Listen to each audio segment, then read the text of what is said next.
पगली के भइल बाटे पागल के दासा। आज हमरा पता चलल प्रेम के भाषा।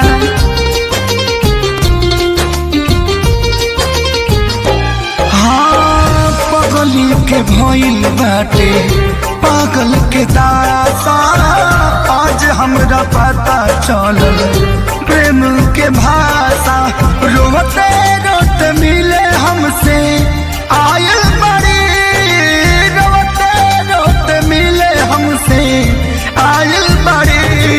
हमर जान आज हरदी से लटाइल बड़ी, हमर जाना आज हरदी से लटाइल बड़ी।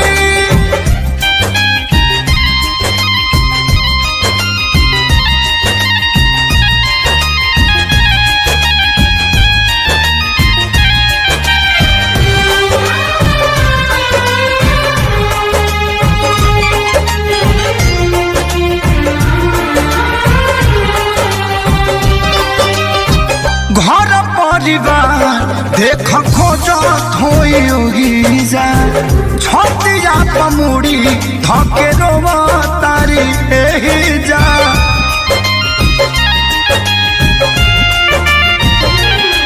हथवा के मेहंदी मिटावेली इ तो हमरे के समझावेली। अखिया बाल राइल पागा लाइल बड़ी, अखिया बाल राइल पागा लाइल बड़ी।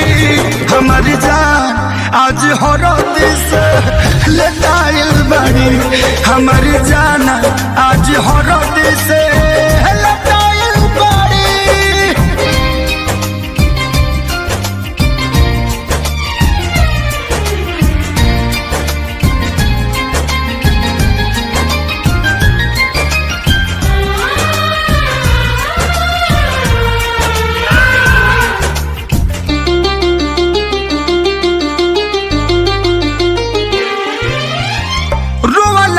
इनका झोर बनावा के पाता, प्यार के मतलब रब जिया जुए बुझाता।